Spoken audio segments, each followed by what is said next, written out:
Hai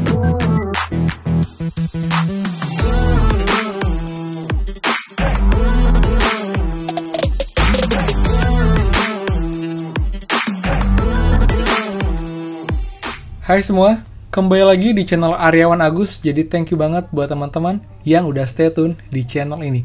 Dan teman-teman, kali ini kita akan bahas mengenai PKH, yaitu Program Keluarga Harapan yang nanti akan dilanjut kembali di tahun 2021 teman-teman, dan kuotanya akan makin banyak dari 9,2 juta menjadi 10 juta KMP, atau itu adalah keluarga penerima manfaat teman-teman. Jadi buat teman-teman, ini peluangnya sangat besar sekali, dan sekarang adalah saat yang tepat buat teman-teman mendaftarkan diri agar tercatat dan terdaftar untuk penerima bantuan PKH teman-teman.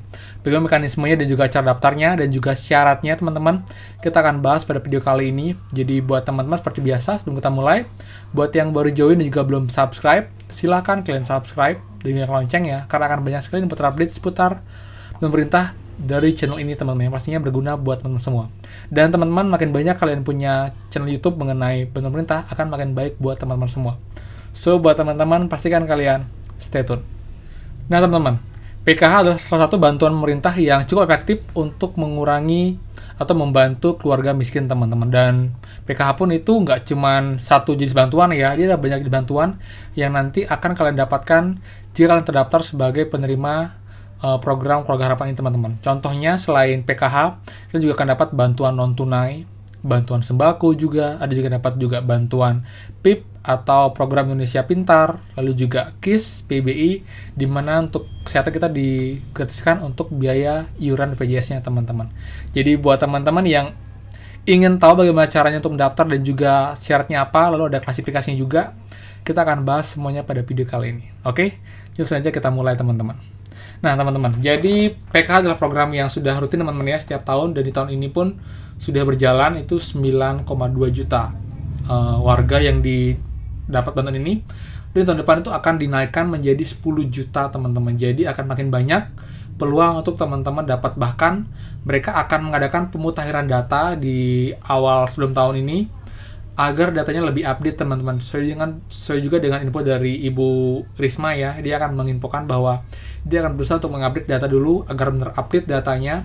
Jadi yang sudah dirasa tidak perlu bantuan akan dicoret namanya, lalu untuk yang baru akan dimasukkan. Jadi jangan sampai karena data yang lama masih ada dan menumpuk padahal sudah tidak perlu bantuan lagi, masih tercatat sehingga banyak yang bilang penerimanya hanya itu saja. Jadi dengan ini akan lebih diupdate, jadi yang belum dapat dan juga memenuhi syarat akan dapat, lalu yang sudah dapat sebelumnya namun sudah dianggap tidak perlu bantuan lagi akan dihapus.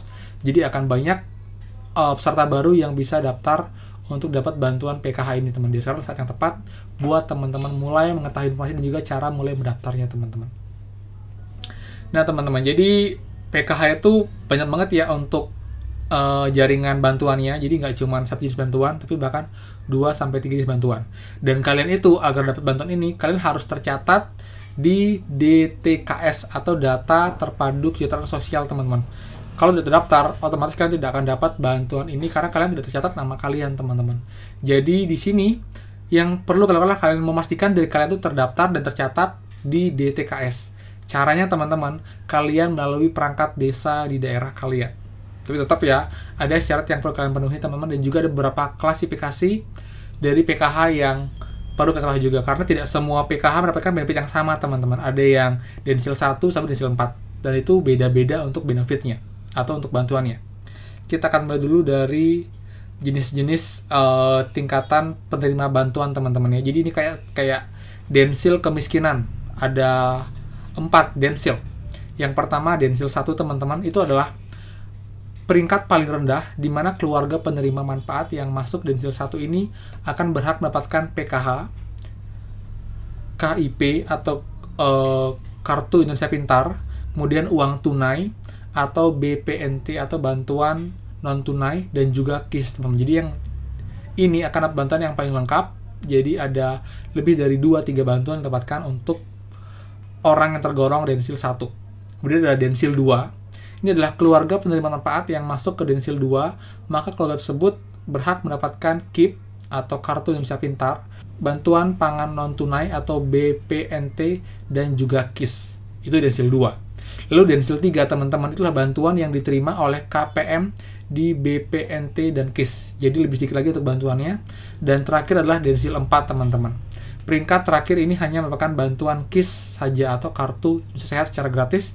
Jadi kalian nggak perlu bayar iuran BPJS, teman-teman. Jadi itu adalah 4 tingkatan kemiskinan sesuai dengan yang diatur untuk penerima bantuan atau mendaftar di program PKH, teman-teman. Seperti itu.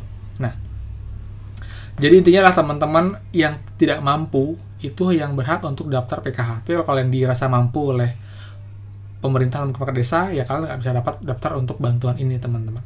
Dan sekarang cara daftarnya, teman-teman, itu adalah kalian harus melaporkan data kalian itu atau mengajukan nama kalian itu ke pihak perangkat desa, teman-teman.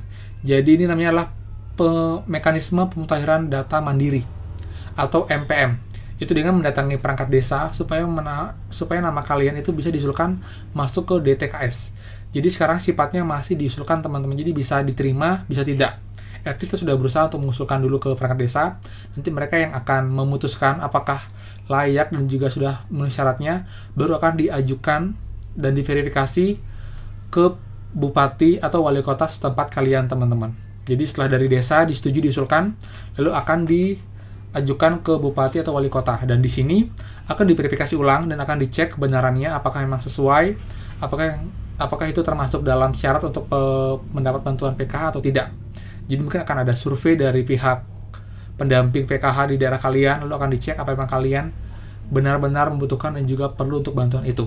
Setelah semua terverifikasi dan juga benar, baru kalian akan diusulkan final, nanti akan dikirim datanya ke Kementerian Sosial, teman-teman. Di sinilah akan double check lagi nih kalian segala macam. Jika memang kalian final verifikasi, jika memang sudah benar, data kalian baru akan masuk ke DTKS, dan otomatis kalian akan dapat bantuan dari pemerintah yaitu PKH, dan tergantung dari golongan mana akan dicantumkan, itu yang akan dapatkan untuk bantuannya, teman-teman. Jadi buat teman-teman emang agak panjang sih ya untuk proses. Jadi yang pasti teman-teman bisa mulai dari sekarang, teman-teman, karena sejak menteri yang baru ini juga mereka sedang berusaha untuk mengupdate datanya. Jadi buat teman-teman yang mungkin kemarin belum terdaftar atau mungkin karena COVID kalian jadi kurang mampu dan juga benar-benar perlu bantuan, kalian bisa daftarkan mulai dari sekarang. Jadi buat teman-teman ke perangkat desa dulu untuk diusulkan, nanti desa akan membawa ke bupati wali kota yang membawa kantor pusat untuk di Kementerian Sosial, teman-teman. Itu urutannya, dan syarat-syaratnya biasanya akan ada di desa. Yang pastinya kalian